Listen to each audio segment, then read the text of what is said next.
Good evening. Now it works. Welcome to you all, both here on our campus and those of you watching us either on stream or on tape. It's so wonderful to have people here in this room again. We've had many of these Better Business, Better Society seminars where it's been a bit lonely here. Some of them, even the panelists were remotely, so we were pretty much me and the cameraman here. So the difference is huge. Great to have you all here tonight. As the tradition has been, I'm going to go through very quickly some of the latest that's going on at the School of Business, and then I'll leave room for our great panelists whom you've come to listen tonight. So if we go to the next slide, please. Just a few things that are going on here. Firstly, we are returning on campus, both faculty and students. Our second period for this fall started this week, and we have scheduled all classes so that basically we are in normal mode when it comes to scheduling, but we're still doing all our teaching so that students can participate remotely as well. We have quite a few students who haven't even made it to the country due to COVID, so we are sort of obligated to do this in hybrid mode. Come January 1st, we're going to go more to the normal situation, whatever the normal situation is once we get there. Obviously, we have learned a lot of new tricks about teaching during the COVID, and some of the positive things will certainly stay with us. I've been sharing you with the latest ranking news usually, and I have good news to report on that front this time as well.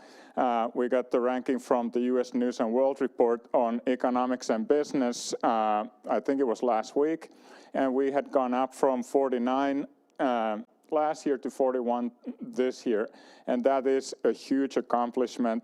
There are some extremely well-known schools below us on the ranking, so hats off for our researchers who are doing the work to make us onto the big scene globally on that. Finally, we are still celebrating our Kauppis 110 anniversary. Our school turned 110 years old in the middle of January, and we have celebrated throughout the year. And of course, I'm obligated to remind you that there's also a fundraising campaign that we are running under that theme. So if you are wondering what to give for Christmas present for that loved one who already has everything, a donation on his or her name is a good idea. Some people have done it already. I don't think they're going to mind if you steal their idea. Let's go to the next slide. We're going to be hearing a lot of excellent thoughts on diversity and inclusion today, and that topic is close to my heart as well, so I'll take a little bite out of that issue here before I let the panelists in. We actually did last year run a task force on diversity and inclusion of our student body, and it was quite shocking to me. My own academic background is in finance, and finance is an area within business which is traditionally very gender unbalanced. Both faculty and students and society in finance is very male dominated. So it was no surprise to me that finance is male dominated, but what was surprise to me is that rest of Kauppis is as well today. This has happened in the last 5-6 years, and what we did with this task force is we compared both our fellow business schools in Finland and some of our international peer schools. And you see there on the slide the comparison to our close European peer schools. It is quite alarming that we only have 32% females in the whole Kauppis. It's more alarming that we are worse than our European peers. We're also worse than our Finnish peers. So this is something that we need to do something about, and I would actually love to hear your ideas of what's wrong with us. Why can't we attract talented female students as well as we attract talented male students to this building? And this is also a societal problem. There's a lot of discussion in society today about lack of female or women in leadership positions, in corporate boards, etc. And when you look at this picture, we are part of that problem here at the School of Business, because we are evidently not supplying enough applicants for those positions. And that's why I think it's important not only for our school, but also for the society that we do something about this problem. Without further ado, I'll let our panelists in. Rebekka Piekkari, our professor, will be running the show. So Rebekka will introduce the panel. I look forward to the discussion. Thank you very much.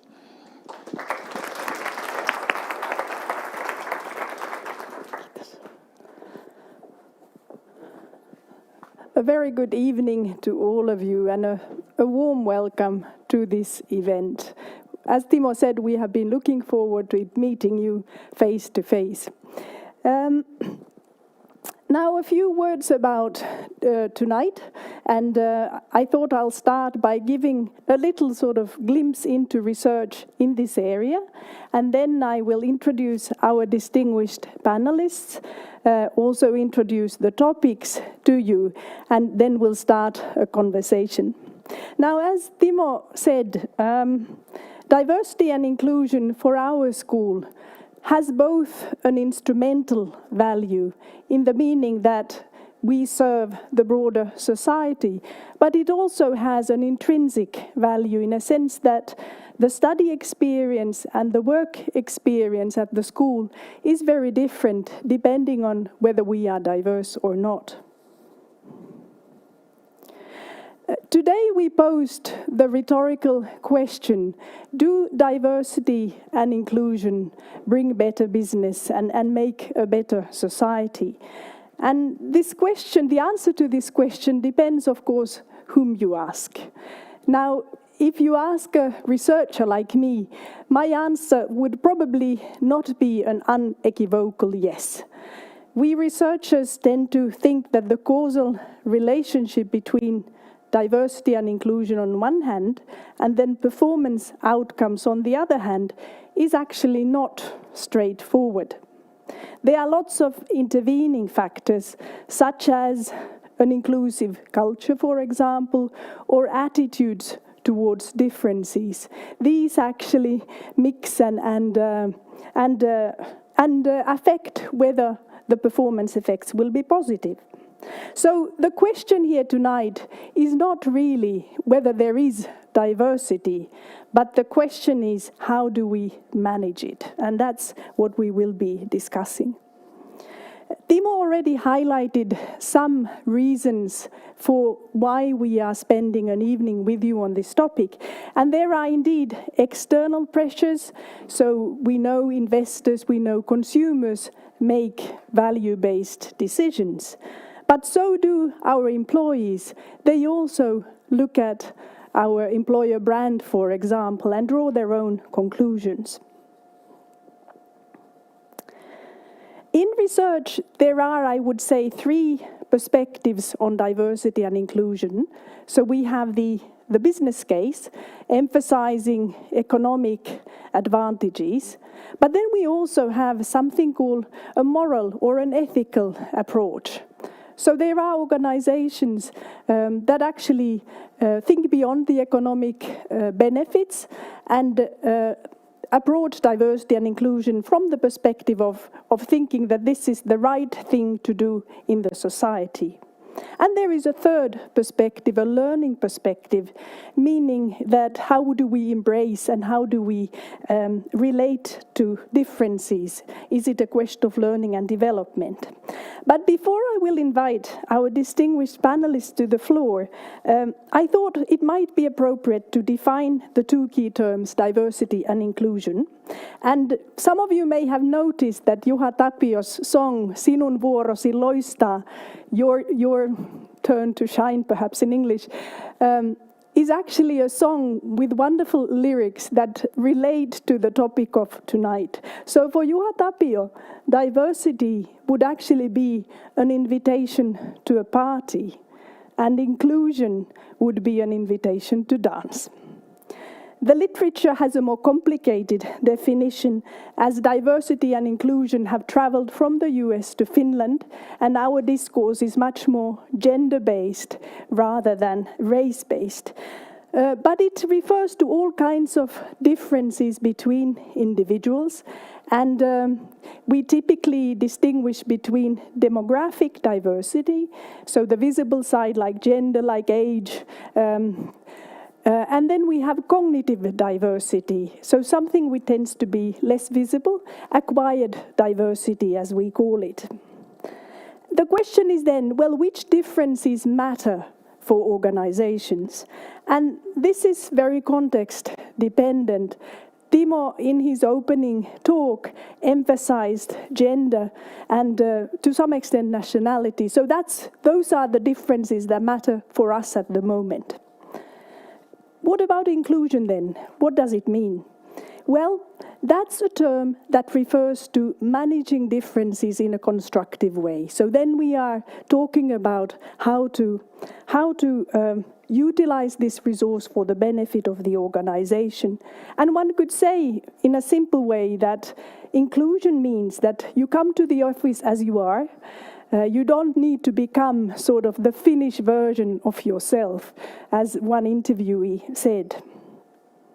And when we bring the two concepts together, diversity and inclusion, we can see two things. There are teams that are diverse but not inclusive. So a team consisting of highly different individuals, but they do not collaborate well. And we can have inclusion and very little diversity. So for example, a team consisting of similar people, they collaborate very well, but they are not very welcoming to newcomers. So when speaking about diversity management, we combine diversity and inclusion, and this is why diversity management is complicated. It pushes us outside our comfort zone. So in other words, we may recruit someone with unique capabilities, but how on earth do we integrate this different individual into our community? So that's why then researchers are increasingly questioning the happy inclusion story. Perhaps it is actually a myth rather than the reality. And recent research shows a lot of contradictions, struggles, and conflicts related to diversity and inclusion. So inclusion is not necessarily good, not always, and exclusion is not always bad. Full inclusion may not be possible even, perhaps not even desirable. We do have individuals who want to stay in their own bubble, so to say. So to conclude then, diversity management is very much about treating people fairly and equally.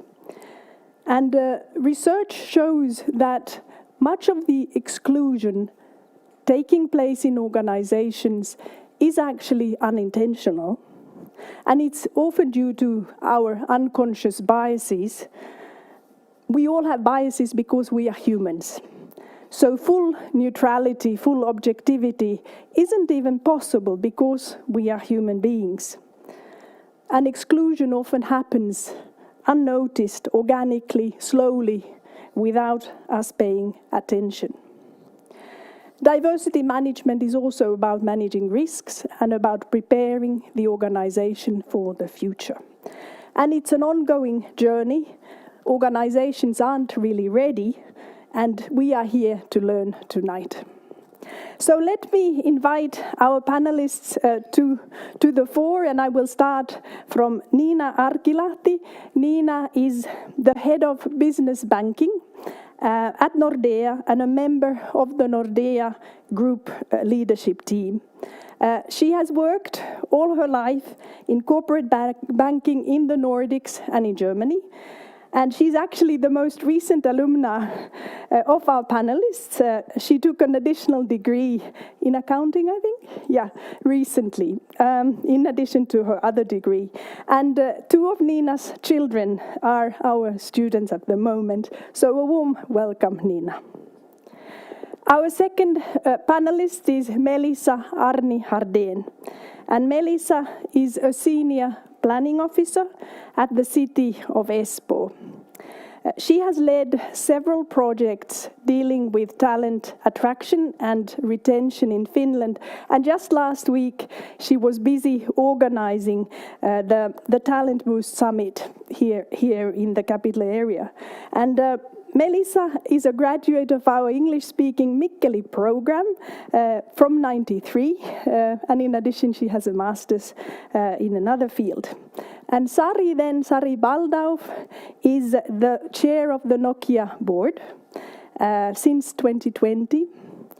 She also holds several other board positions, including Daimler in Germany. Sari is a member of the Aalto-Yliopisto board, and she is an alumni of our school as well. She graduated in '79 and has several honorary doctorates, including our Aalto-Yliopisto School of Business. So a warm welcome, Sari.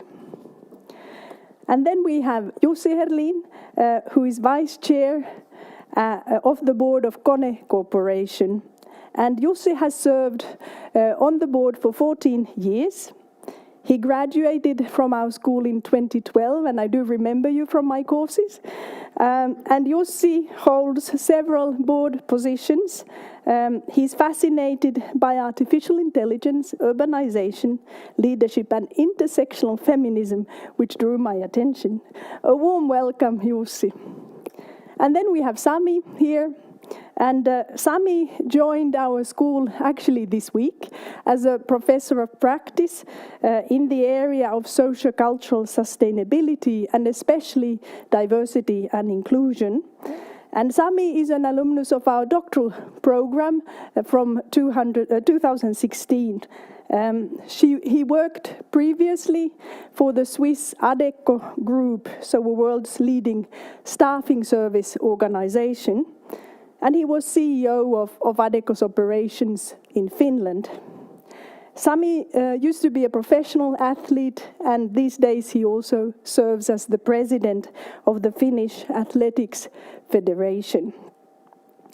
Welcome, Sami. And then Marta Nieminen, who is our doctoral student, and she does research on diversity and inclusion, and she will be helping us here with the questions from the audience. So let me invite the panelists. Please give them a hand.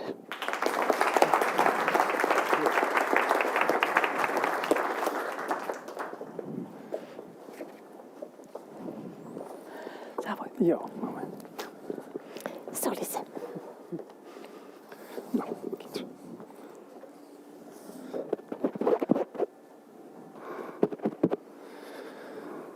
So I thought of asking a light question in the beginning, and I thought of us using the diversity and inclusion language. So let me pose you the first question, namely, to which majorities and to which minorities do you belong in your professional or private life? And you can decide to reveal whatever you want about yourself, but this is my opening question. Who would like to go first?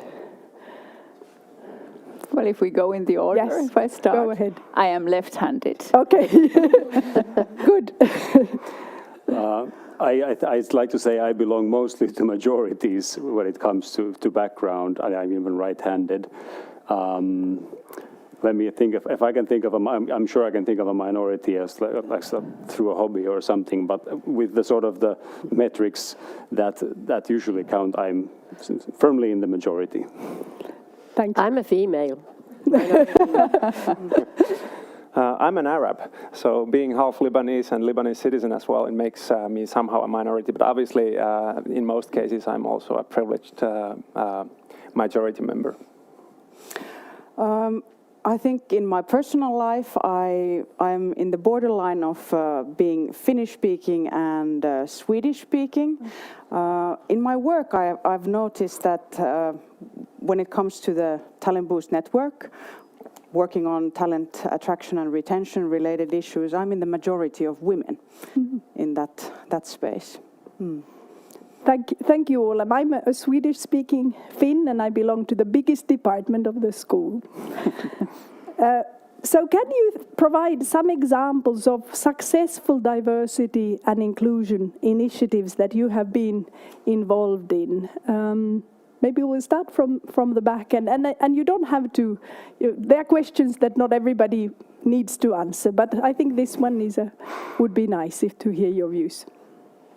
So if I may start, well, first of all, in my work, I look at diversity and inclusion very much from the perspective of having culturally diverse and linguistically diverse workplaces. I think one good example that exists nowadays is this Talent Boost program that I mentioned. It has been in existence since 2017. It's a program led by the Ministries of Economic Affairs and Employment and Ministry of Education and Culture, and the aim is there to create. It's a program that is going trans-sectionally in different areas of administration, and aims at creating a community where we have the public sector, the academic institutions, innovation stakeholders, and above all the employers and the international talents in Finland themselves come together to create a more inclusive working environment in Finland. And as a result of this program, we have now several different kind of like more focused initiatives going on in Finland. The work-life diversity program, which was launched just this spring. It aims at addressing issues of racism and structural discrimination in the Finnish working life. And then there have been the Finnish Institute for Health and Welfare has had a very interesting program that has looked into recruitment processes, how to recruit diversity, and I think maybe we can discuss this a little bit later. But then in the city of Espoo, where I work myself, looking into how we implement, how we sort of connect our different city services and sectors to promote this goal of making Finland more attractive for international talent, and how we contribute to the national program. I think I have a team of 4 people, and it's a very diverse team. So I think that's a place where I look for opportunities to grow and learn myself, and create, good practices for others to follow. Thank you, Melissa. And I should say before I let Sami answer that we do take questions from you, and due to corona restrictions we will not circulate a microphone, but instead I would invite you to send your questions to this address, and we have an audience of about 150 or so online, so this is a way to involve both you and them, the 2 audiences that we have here tonight. But Sami, please. Yeah, thanks. I guess I've been involved in quite a few DEI-related initiatives in the past couple of years. Some of them been successful and others not, but if I could pose examples from both business and NGO sector, successful ones, I would highlight at the Adecco Group. Every big organization has some sort of group of global leaders, let's say 100 to 200 global leaders. And when I was the CEO of the Finnish operations, the Adecco Group, which I appreciate and admire a lot, a Fortune 500 firm, implemented a new policy because we didn't have enough female in leadership positions. So everybody had to have in their successor pipeline at least 2/3 of women, which sounded really radical, and others said that this is discriminating for men, but there was an obvious reason for that, and it didn't take too long when it started to work both in practice. For example, my own successor was a super competent woman, and in the management team I was running, there was 6 women and 3 men, and it did well, probably because of that. And also in principle, it showed that the P&L owners, the CEO of the organization, even the board of the organization, were highly committed to this. So it wasn't a mere HR initiative. So that was a successful example. And then in the NGO sector, for instance, at Suomen Urheiluliitto, we have roughly 100,000 members in Finland. About more than 2/3 of them, the athletes, the volunteers, the coaches, are women. But when it comes to decision-making entities, it's roughly 20% that are women, which is a big problem. And there has been a sincere will to change the situation over the past 2 decades or so. But the situation has gone only worse. So what I actually wanted to introduce was in 2019, as the first major sports NGO in Finland, we introduced gender quotas. And I understand that quotas are somehow problematic for others, but in any case, I thought that in a way structural violence is the only way to start the change, if nothing else, like good initiatives and leadership programs had not helped before. So, and now 2 years later, we can see when the quotas are kicking in practice that actually nobody remembers them anymore. So that was a successful attempt as well. Thanks, Sami. Sari, please. Perhaps I also share 2 examples. As was mentioned earlier, I've served for a long time on the board of Daimler, which is a German company, and Germany has not typically historically been sort of very pro-women leaders. And at the time when they asked me to join the board, one of the things they asked me to help with was to change the culture of the company, and in order to have more sort of female leaders, both in executive teams and then on the board. At that time, the board was 20 people, 19 men, and I. And now I had more than 1 boy and 1 woman, sort of, because I was so big minority in that sense. But now there are, in the executive board, in the Vorstand, there are 3 ladies, and in the board there are now 6 women. So it has changed a lot. So that is one example. And the way that was done was that it was not because of me, but it was because the CEO wanted to have a change. And then he set very clear targets, and then he wanted support in kind of achieving that cultural change. So I think that was one. The other one I want to say from a little bit different angle, and that's Nokia. And so Nokia has 85,000 people. Out of those 85,000, there are 160 nationalities, and the company operates in 120 countries.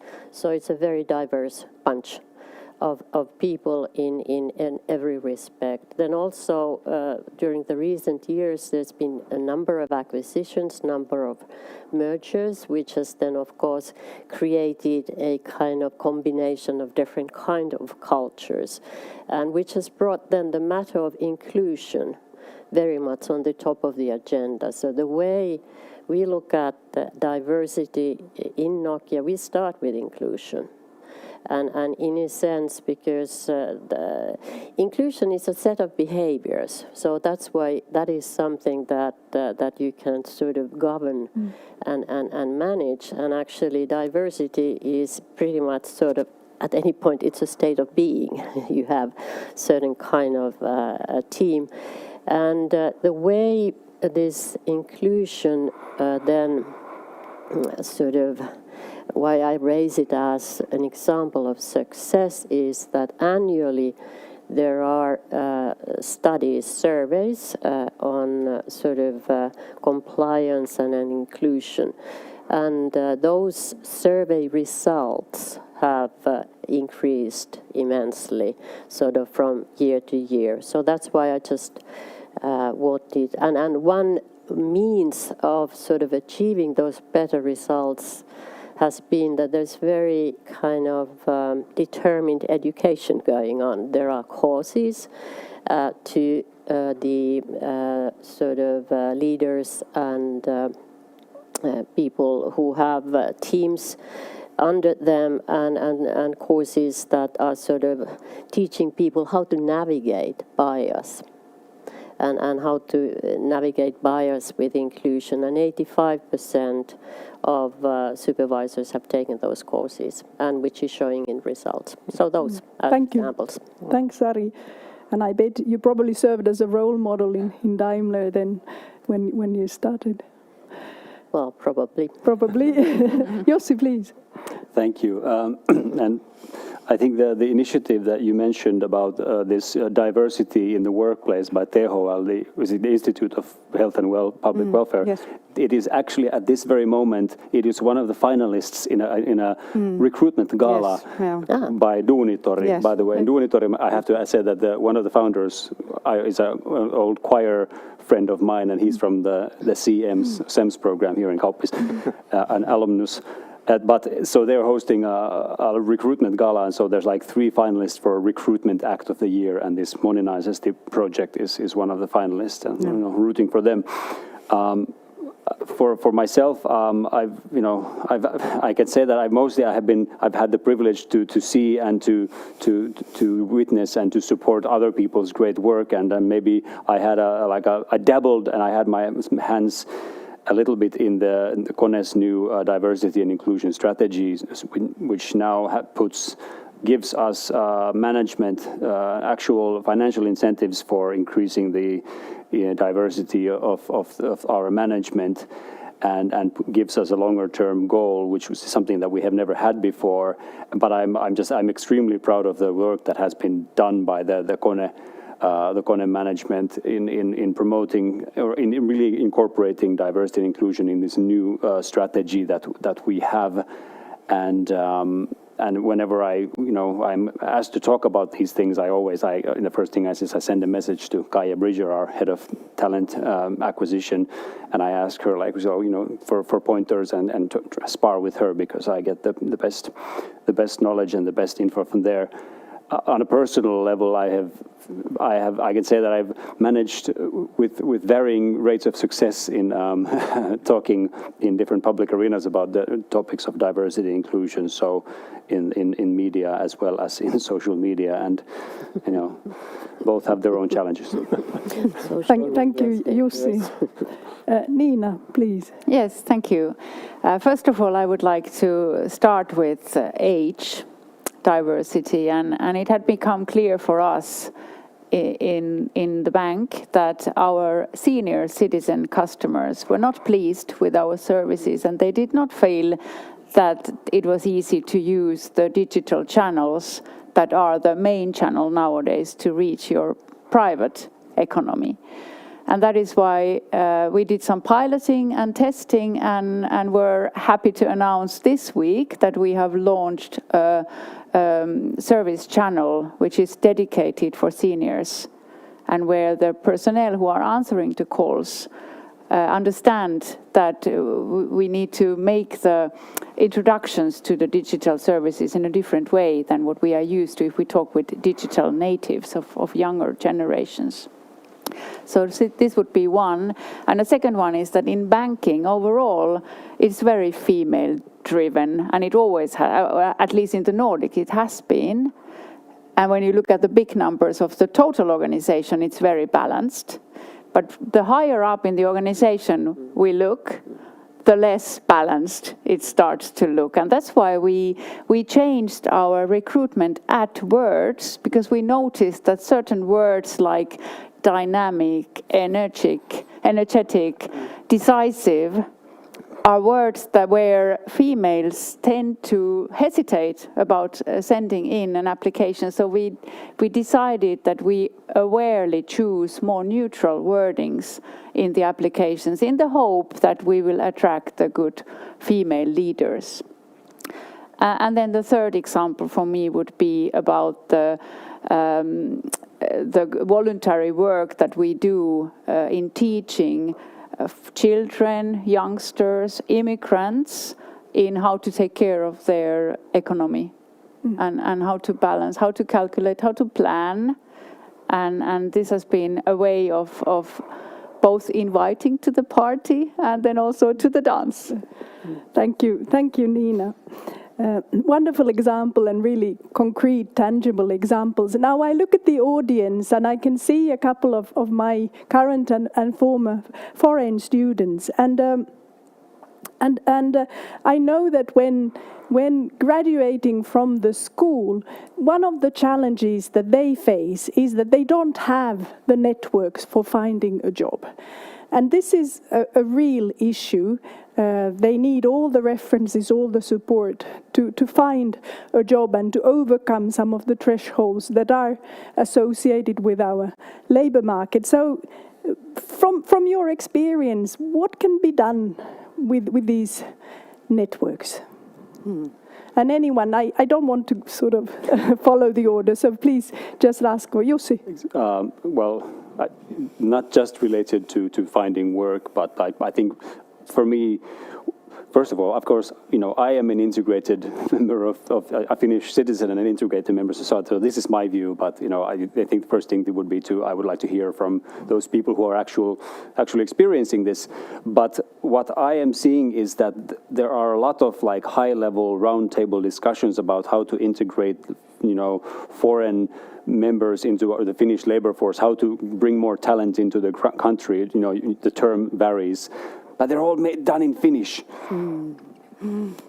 And I've been in a big, must have been twice the amount of people in the audience. It was in Musiikkitalo, the music hall in Helsinki. Something about how to bring more, how to make the Finnish labor scene more dynamic and bring more people. And it was all held in Finnish. So we really have a lot of work to do to just, make some room for English or, other languages than just Finnish, because it is a prohibitively difficult language. And it is, we just need to, that's the first step, I think, to including people who don't speak Finnish as a first or second language. Sari. Yeah, I would second that. It is a totally unnecessary hurdle that we have there with the language, because Finns speak English that well, so that's not an issue. But the other thing I would say, because for a while I did mentor, and I'm actually mentoring even now, sort of students that are graduating from business school here in Hanken. But I did mentor a person who was studying here in Otaniemi, but was not a Finn. And what I learned was that it's also that I think we need to not teach our companies about these cultural biases and differences, but also it's important to teach the students about the possible Finnish cultural differences and biases, because I realized that it was a she misinterpreted a lot Finnish behavior. She thought that she was being put off, and I said, no, that's a normal Finnish way of behaving. Nothing, so they did not in particular dislike you, it's just we are reserved like that. And I think that is an important thing as well, to do it both ways, this kind of cultural sensitivity training, perhaps. Yeah. Thank you, Sari. Nina? Yes, I would like to go then to education. And of course, you, business school, you are a very important source for us, also for new employees, that's for sure. But I think there would be some room to look at, for example, the UK practice, where people have multiple backgrounds, and companies are very aware of the diversity in the thinking, that not only people graduating from business schools, but why not philosophers or language knowledge scientists or whatever, because that is also widening the scope of how we think. Sure. Good point. Sami? Yeah, well, it is a big problem in Finland, and I do feel somehow that it is obviously globally existing the same issue, but not to the same extent as in Finland, at least in many Western countries. What would be important is to highlight in public speech and public discussion what are unconscious biases, because many people don't recognize them, and how can you actually change your behavior if you don't know how you're behaving in the first place? Because, for example, when people are, I don't know, hiring new specialists, not to mention executives, I don't think, first of all, it's not an organization that hires, it's always an individual. And most often I believe that individuals hire rather trust than competence. It's very humane of us all. And we do feel trust among people who are somehow similar to us, whether it's based on their social background or age or ethnicity or culture, etc. So we should make some sort of like YLE programs on unconscious biases and how they implicitly impact our behavior. I think that would be one way to go forwards. But at the same time, I don't want to demonize the people who favor like-minded people. I mean, it's very humane of us, but they need to be, in a way, helped, or I need to be helped. I might be one of them equally. Yeah, but about Finnish culture, first of all, obviously there is no one Finnish culture. But at the same time, I have to say that I do believe that we all, in a way, are mirrors of our history. All populations and people are. And here in Finland, we've been this somehow wealthy civilization for a very short time. And then before that, we had hundreds of years of period when we were the black hole, the miserable black hole of Europe, practically colonized by our bigger neighbors, stronger neighbors for centuries. And hence, I find it somehow understandable that we might possess this implicit view that difference is something to be avoided. And similarly, being half Lebanese, Lebanon, I was just last week in Beirut, Lebanon is by no means a successful society nowadays. But it has been a failure only for 50 years. And before that, they had an aura of thousands of years to the Phoenicians of being these open-minded wanderers. And I think I can still see that in the Lebanese people, on the contrary to us Finns. So they are big questions that we need to tackle, but I think like public speech is important. Good point. Melissa, please. Well, to your original question about how the international students that come to study to Aalto University and what can be done to make sure that after graduation they find their place in the Finnish working life. There are several things going on where City of Espoo is involved. Well, you have Aalto International Talent Program, where the City of Espoo has been one of the mentors, and we've been providing access to the city organization, creating contacts for the students. We have also piloted with a master program in ICT innovation. This kind of like a collaboration in a work life, introduction to Finnish work life course, where we actually create lists of companies using a prospecting tool so that we would be able to make the scene more visible, not the usual suspects that are in the daily news, but that the students would just know what kinds of companies there are. When it comes to these cultural approaches and kind of like misunderstandings, I think one very common sort of thing that is quite obvious to Finns in job searching is that we call. When we send an application, we call beforehand to know more about the job, and then we call afterwards as well. And that's something that I noticed that we very often have to highlight, that it's not enough that you send an email or an application, but you also have to take make a connection. And what Jussi said about these discussions not involving the international talents themselves, I think this is of utmost importance because well, I've been working in this realm for over 10 years, and now we are at a stage where we are actually discussing this, that hey, we should involve the international communities in Finland more in the discussion. And I think, well, last week, as Rebecca mentioned, I was busy organizing this annual event called the Talent Boost Summit, and I was very happy that we had 16 speakers and a keynote from Anneli Karlstedt on pretty much the same topic, that why does diversity and inclusion matter for business. So we had 16 speakers all in all, and half of them were non-Finns. So I think we're getting there.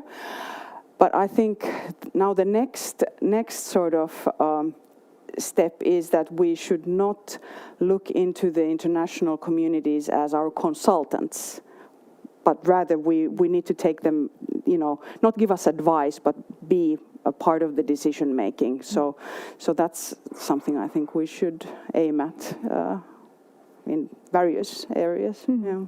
Thank you, Melissa. Marta has indicated that we have some questions from the floor. Please. Yes, there's several wonderful questions, so thank you for the audience. So this is the question now. In the modern world, in the attempts of being inclusive, is it even ethical to distinguish minorities? Or on the contrary, is it essential to distinguish minorities to make them more visible or recognizable? That's a tough one. Sari? Well, that's perhaps why I said in the beginning that the way we look at diversity at Nokia, we start with inclusion. And making sure that everybody in the organization, that is the aim.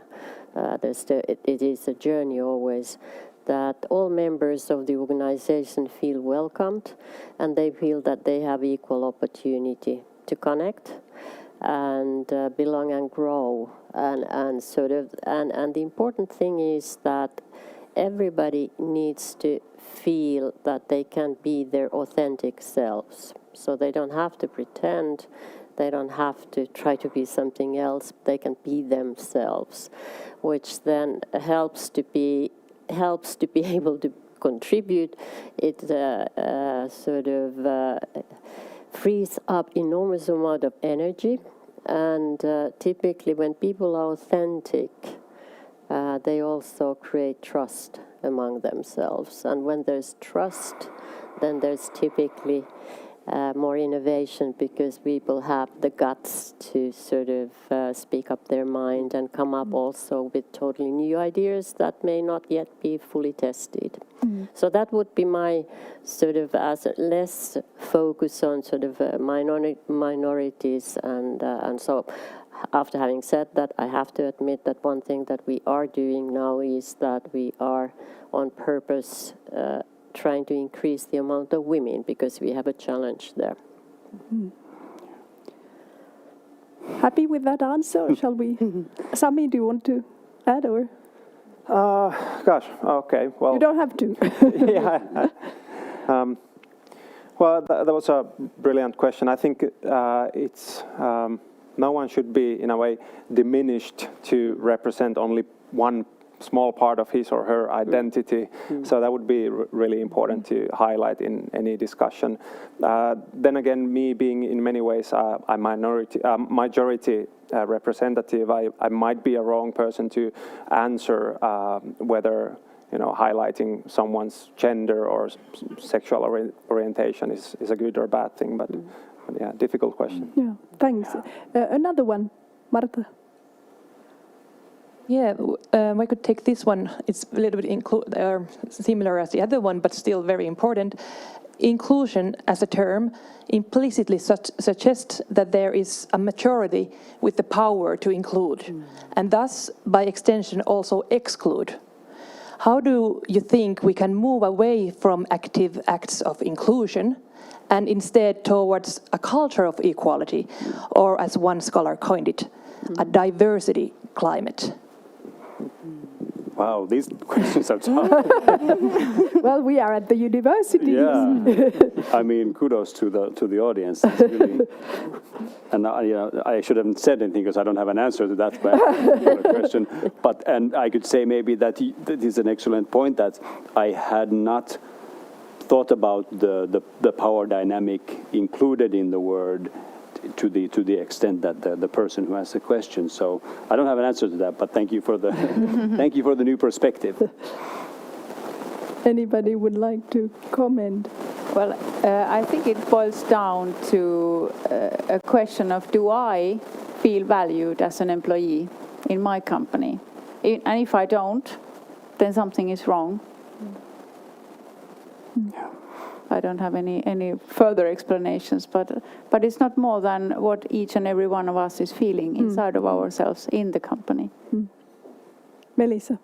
Yeah, this was a really, really interesting question, but then kind of like, that's one way to look at the word inclusion, but then again, if you think of inclusion as a two-way sort of street, that both parties need to be, whenever there is a situation where there are some kind of differences, that doesn't it mean that both parties need to be inclusive in order for inclusion to take kind of like manifest? Yeah, that's a good answer, and I do think that we often think about it in practice as a one-way street where the other party has to adapt sort of to the Finnish way of being, and indeed I agree that it requires adjustments on both sides. I'd like to move to the second topic, which is about measuring diversity and inclusion, and diversity as such is relatively easy to measure, especially the visible sides of it. But what about inclusion, and how do we track the progress in diversity management? Do you have some examples of sort of evolution in this journey, and what do you consider as a positive sign of development, whether it's a quantitative or a qualitative measure? Sami? Yeah, well, when it comes to inclusiveness, it's vastly a cultural question. So hence it should be asked anonymously from the whole staff, and why not from other external stakeholders as well. And I do believe that these employee engagement surveys over the past 5-6 years, for example, Great Place to Work, have evolved quite drastically from being, in a way, HR-driven questionnaires where the HR unit tells how great we are in these initiatives, and moving to asking directly from the employees of how engaged are they, and do we have in the organization D&I initiatives, because there might be them, but if the employees don't know about them, what's the use of them in the first place? So I think these, in a way, employee surveys are valuable. And relating to this, I would find it highly important that the leadership is incentivized to meet the targets regarding whatever they are, and measurements for diversity and inclusiveness. Thank you. Sari? I'll just support the same, and I think that is a good way. And you can actually have very sort of concrete things in those kind of surveys, things that you would not initially think about, and sort of like I mentioned that there's been a good development, but there's also been some difficult issues that have risen historically, like sort of microaggressions, how people deal in situations where there are conflicts. Some people may fear retaliation, and And then sometimes people may have a sense that there's sort of nepotism in internal recruitment, that people are kind of hiring from the good old boys network and are not considering other alternatives. And when you have surveys, these things come up. And you get a chance to see sort of to what extent they are relevant and whereabouts in the organization they exist, and then you can take action. And so I think that's the other thing I would say, and I agree totally with Sami that the different leaders need to be held accountable. So that if there are targets, they need to be followed. And so, but the other thing is that there's also a lot of benchmarking data where you can benchmark your own company or organization against other companies or other organizations in terms of sort of whether you are preferred choice for customers, for employees, for investors even. And there are these different kind of indexes. Different stakeholders pay a lot of attention to these matters these days. So you can have quite a bit of quantitative and qualitative data to support that.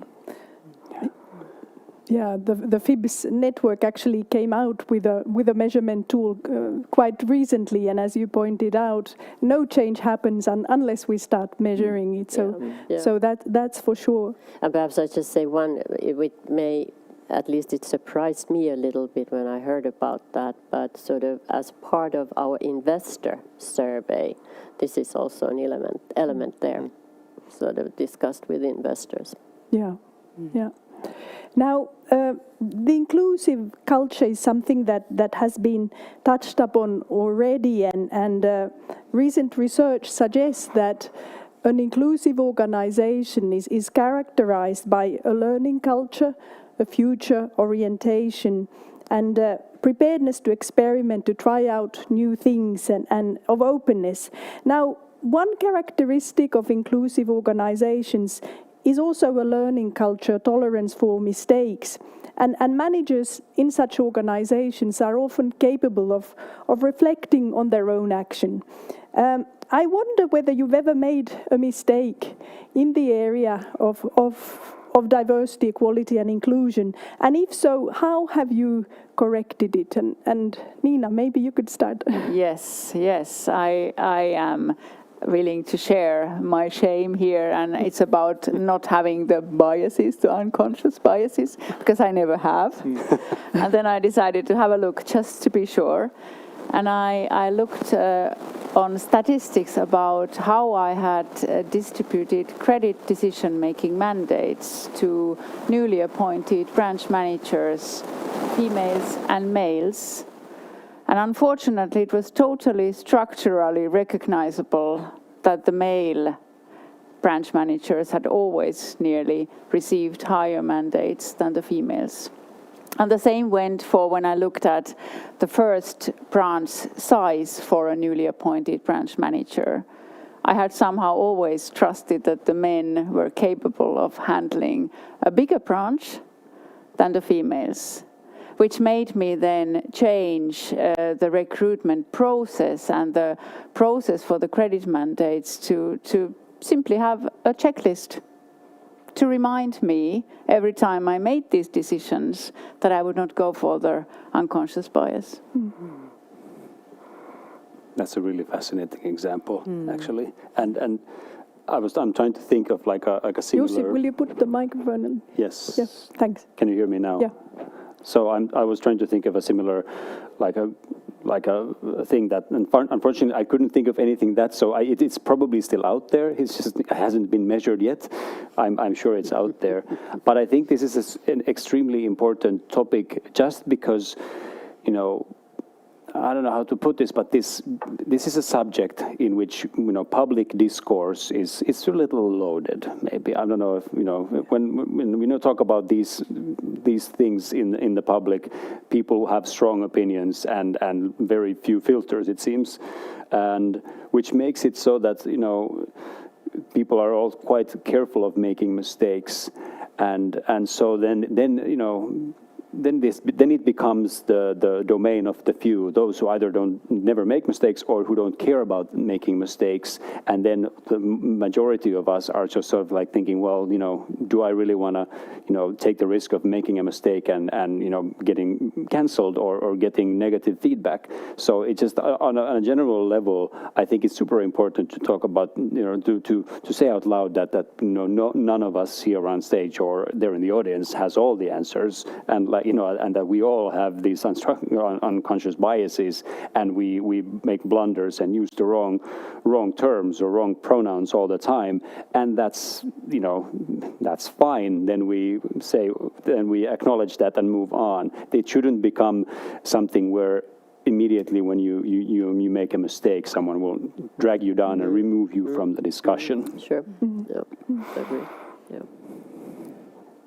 Well, I can say an example from the NGO world at the Athletics Federation. I'm very proud of the organization in the sense that we've been, if not the first, one of the first ones to implement equal pay and processes and support groups for disabled athletes, para-athletes, Paralympians. And I've been personally, since I know them and I respect them so highly, the Paralympians, way more than the others, I've been actively pushing these changes forwards. But whenever I'm speaking in public, especially if I have not had the time to ponder through the presentation beforehand, I always forget them as if they were not there. So this is both embarrassing and reduces my, in a way, plausibility to push through important initiatives. So yeah, I fail. It's a good example. Melissa? Yeah, over the years I've noticed that I've kind of like left behind the habit of asking people, why did you come to Finland? When I meet new people, it's especially in my work, I try to avoid, why are you here, and more focus on, so where do you want to go? How can I help you move forward? And then trust that at some point there will be a good chance to ask to hear the person's story. But that's something that came up in the discussions in our summit also, that nowadays in Finland you can't really based on people's appearance, you cannot say that were they born in Finland or somewhere else, and this question of so where you really from is something that I think is I try to avoid that and kind of like acknowledge that the person is here now and appreciate that and hopefully be able to somehow support on their way forward. So. Yeah, I have to say that I face that question still quite often. I don't get insulted by that. You in a way feel somehow whether the intention is to challenge your Finnishness or sincere interest. But it doesn't, often people think that, well, it's the, I don't know, middle-aged men from the countryside who might ask that since they've never seen an Arab before. But it's equally happens at Kallio among highly educated young women. So, but it depends on the context, whether it's a good or bad thing. Yeah. I remember a colleague, a British professor who has been in Finland for decades, and I remember asking that question, so why on earth did you come to Finland? And his response was that, well, I'm a love refugee. And I thought that was a beautiful answer. Marta, over to you. Yeah, this is more about the now language issues, because it's part of our this theme. So regarding boosting employment opportunities for foreigners in Finland, the Finnish language requirement seems to be the main hurdle for too many. Why is it always seen a difficulty to change the working language to English, at least part of the time? Wouldn't it be beneficial for Finnish businesses to further develop their Finnish staff's language skills at the workplace so that Finns would speak English? Wouldn't the staff be more ready and able to small talk, sell and present their business abroad and in internal arenas if they were using English or other languages in their daily dealings at the workplace? That was a long question. Melissa. Oh, this is one of my favorite topics. Language. Where would I start? First of all, I feel that this is a very sort of polarized discussion, that it either should be fluent Finnish or that everything should change into English in the workplace. What I try to advocate for is sort of linguistic awareness, that depending on the situation, that it's negotiated, case by case. How can we overcome these hurdles that come from language barriers?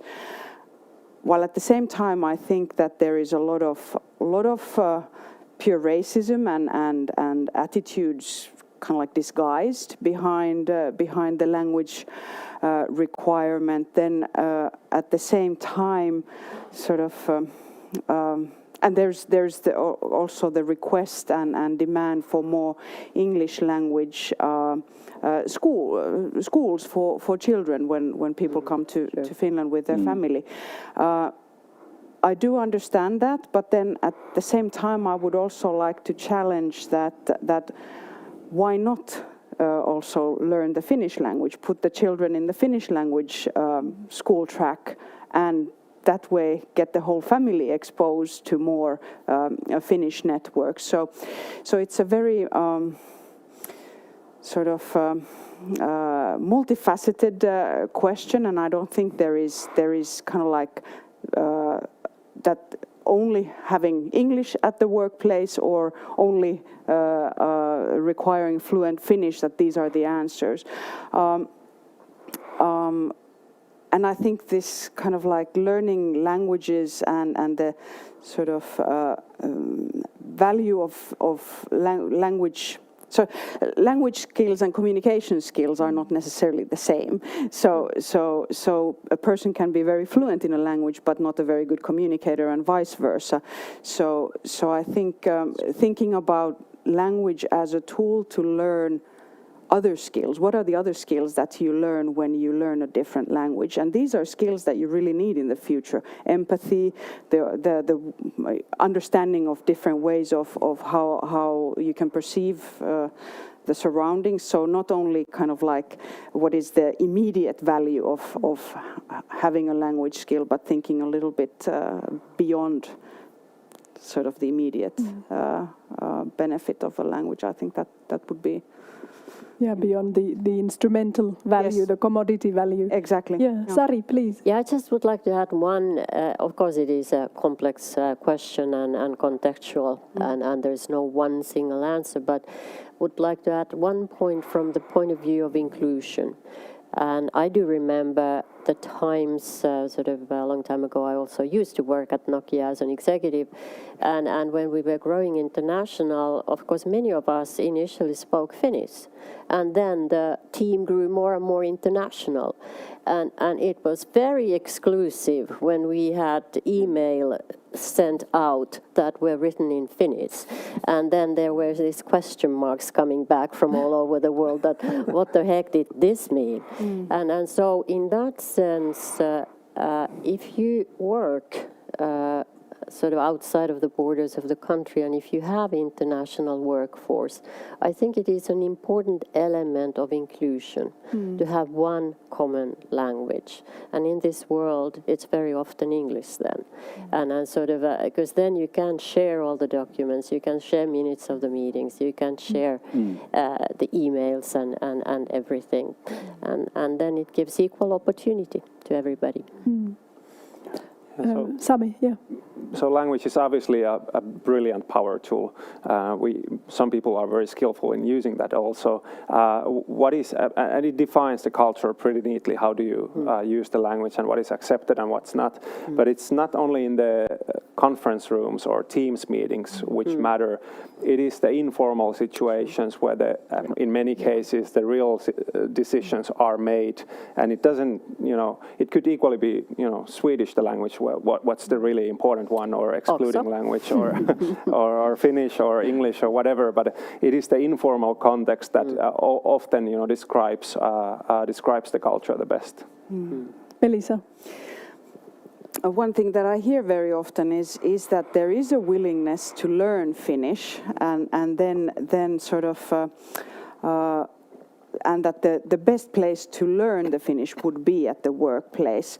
So I think it's also, of course, having a common language is a way to promote and foster inclusion, but then also another option could be to sort of have a common, instead of a common language, but have a common understanding of what are our language policies, both in the work, in the coffee room, and in the official meetings, and this would require sort of these language-aware practices in the workplace, the meetings where if people are there with a developing or acquired Finnish language skills, that how do we, for example, on a Teams chat, translate, someone is responsible for translating the key words of the discussion to English so that the other team members are able to pick up and follow the discussion. So there are many approaches, I think. Yeah, we have a PhD project at the moment that is looking at these issues and from a language perspective, and what she's finding is that during the corona time, actually the foreigners have been isolated even further into their own bubble, and they engage in their language, but the others then communicate separately. Can I quickly just refer back to this THL project that was mentioned earlier? Is that this was part of their research, was to research different ways to attract a more diverse talent pool to apply for a job, and one of the ways was to remove or at least reduce the requirement for Finnish proficiency, and just really critically look at, is it really necessary for this position for the person to be fluent in Finnish, or is it actually not? And sometimes, for whoever asked the question, I think there are a lot of places where it's just sort of, it's there. No one's really looked at it critically, like, do we actually need for this position to have these languages or not? And so, look into the THL study for more info. And maybe one could just add that sometimes just changing the word from required to preferred or something like that in the job ad could make a huge difference.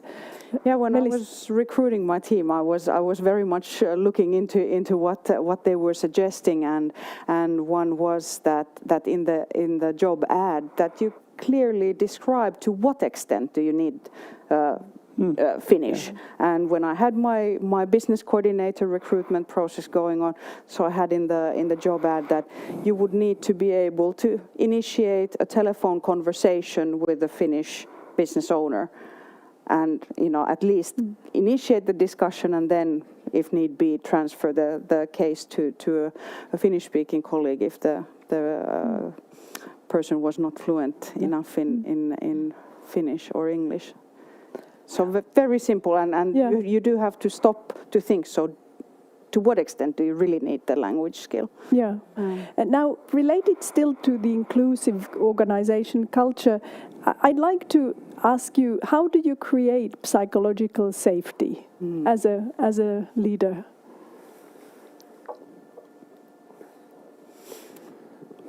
Well, vulnerability comes to my mind. The first thing that you are yourself authentic and sort of are able to be kind of like imperfect and admit your own sort of that you don't know everything, and by that way, kind of like.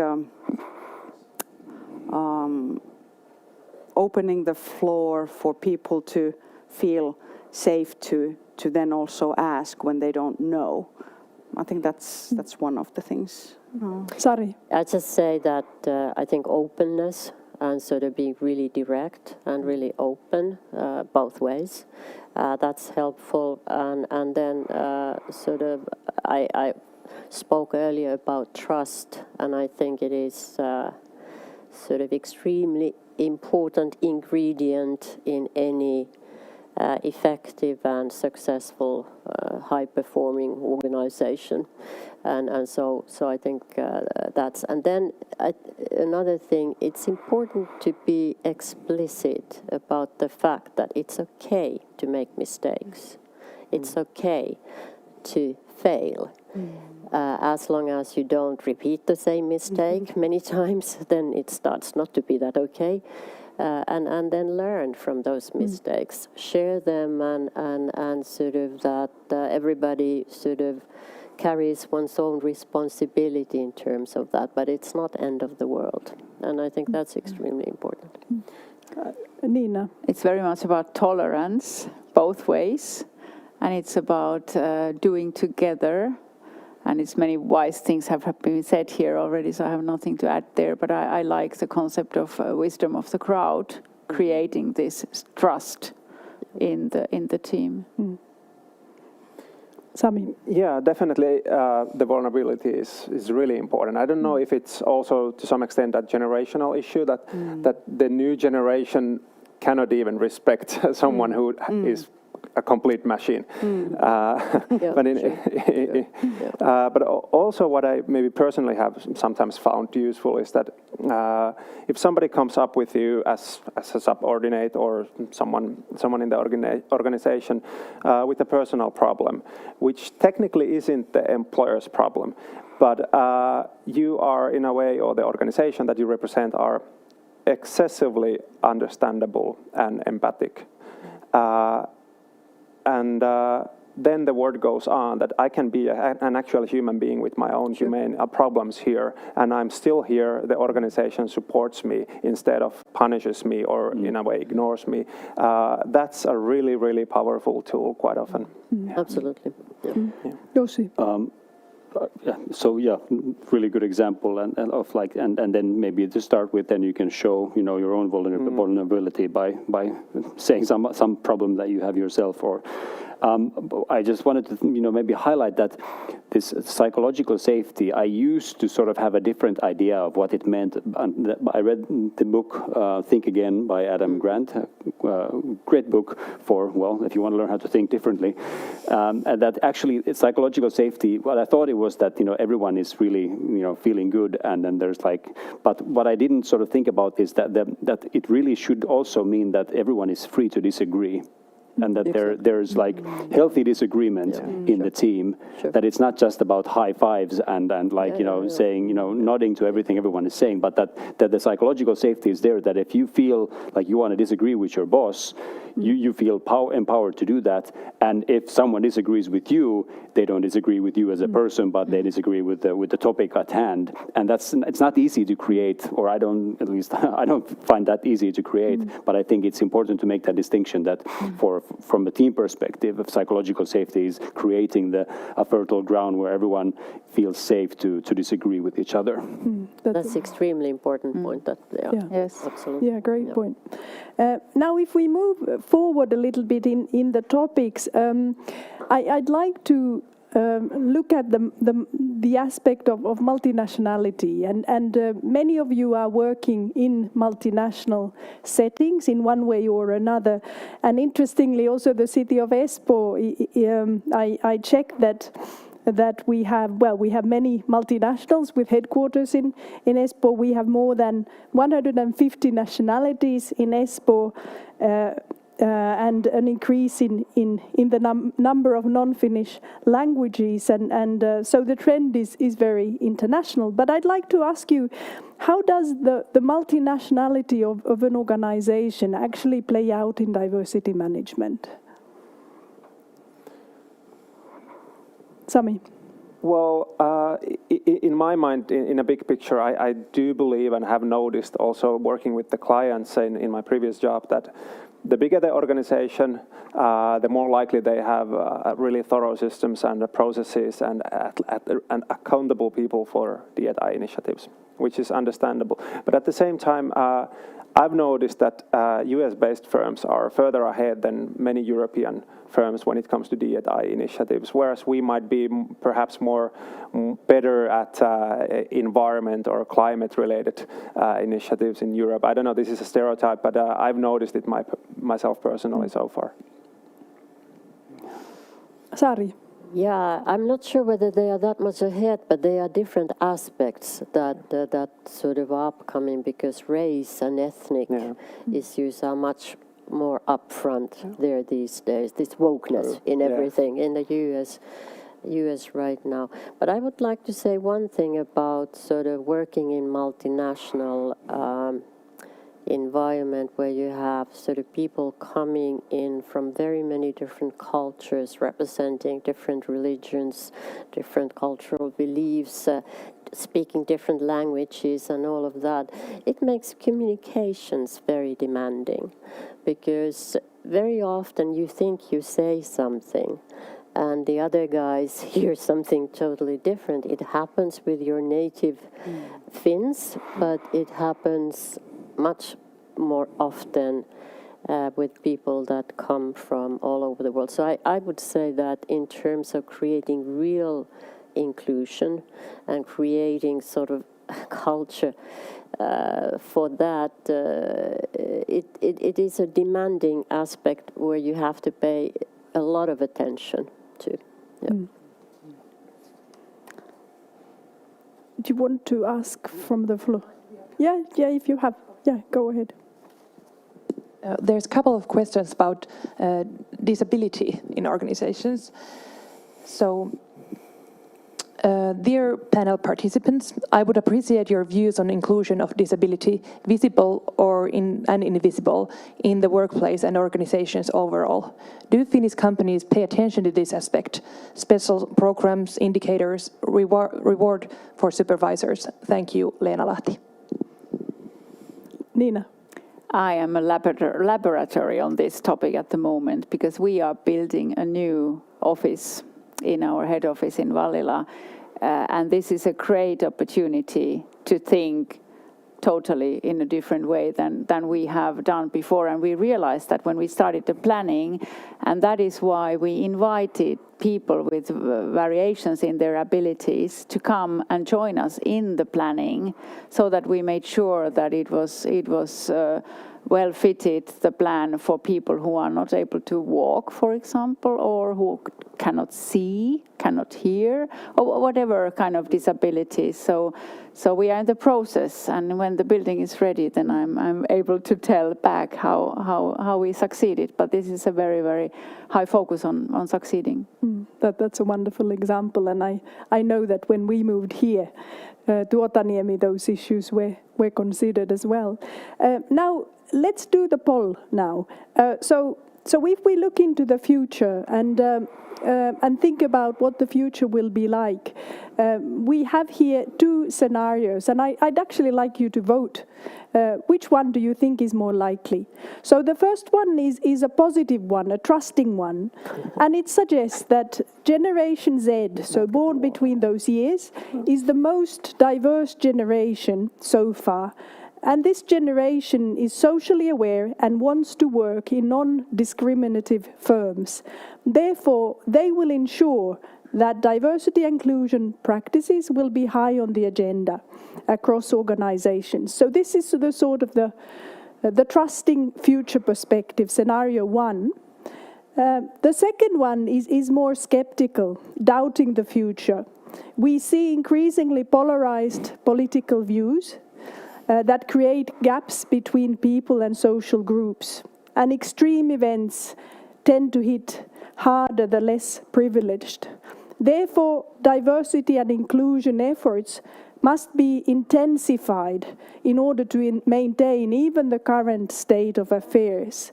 So, if you would like to choose one of these scenarios at the address presemo.aalto.fi and the rest, and indicate what do you think is more likely to happen in the next 5 years. So let's see what comes out. Mielenkiintoista. It's very even competition. Can you show it? Is it possible to show? Well, never mind.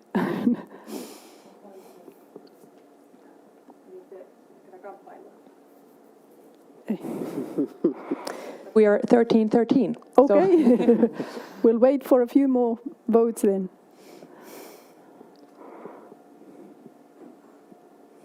Scenario 1 is now winning 18-13. Okay.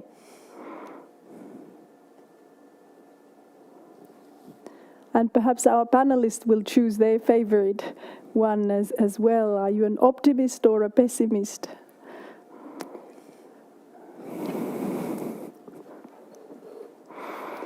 That's a tough one. You worded it in the wrong way, I think. Did we? I refuse this question. I really like this. I will modify the question. But we must be optimists. We must be optimists, but if optimism means activism and being active and Yes. and not just hoping that everything turns out fine because we have kids. And and because I think anyways we need to intensify the efforts. Let's see what the audience thinks. Do you? So now it's 26 for scenario 1 and 20 for scenario 2. So they also find it difficult. I can say, well, I don't know, we're affecting the outcome here, but Never maybe mind. that's okay.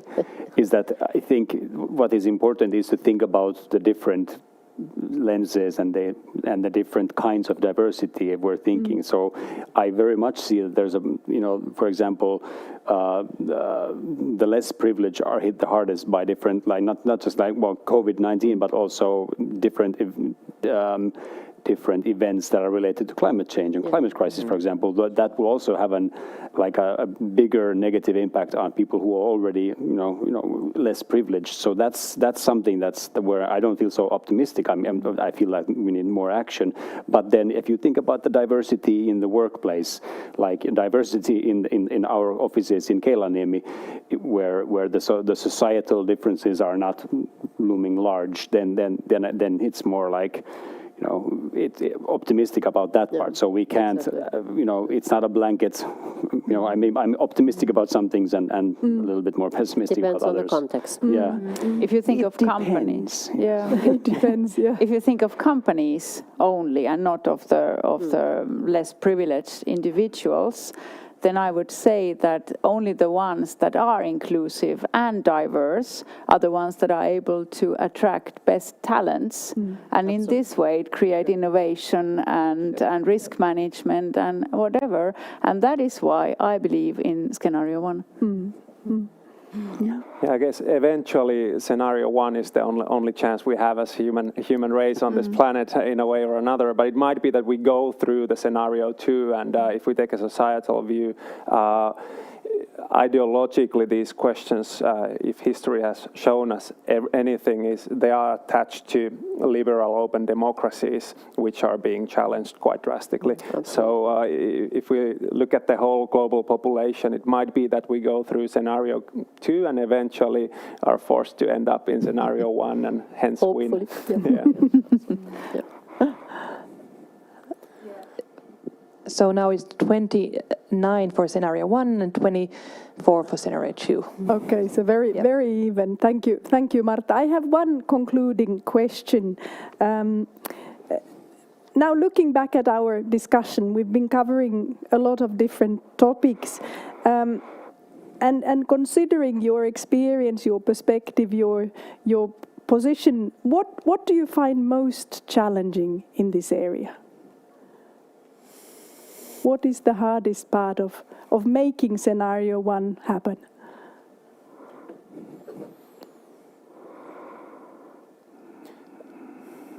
I guess eventually it's to look yourself in the mirror, because at least I believe I'm really open-minded, good, benevolent guy who has no never does mistakes and so etc. But in reality, I'm equal to anyone else. So looking at the mirror is quite difficult quite often. It's my blind spot, and I guess it's the same for quite a few of us.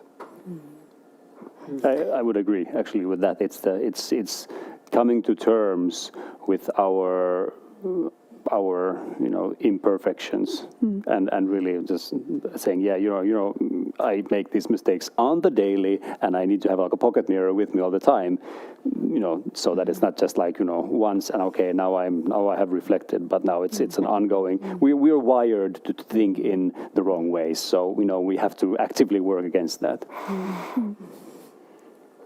Yeah, we are taking up this concept of looking in the mirror. So we often say that the problem is in the mirror, but I think it's better to say that the solution is looking at you in the mirror.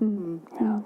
I'm looking at my colleague Saija Katila there in the first row, and we've been trying to teach our students reflexivity, and it is really actually quite a challenge, I must say. So something we do and try to train our students, but it's not an easy task. But I do believe that experience helped here.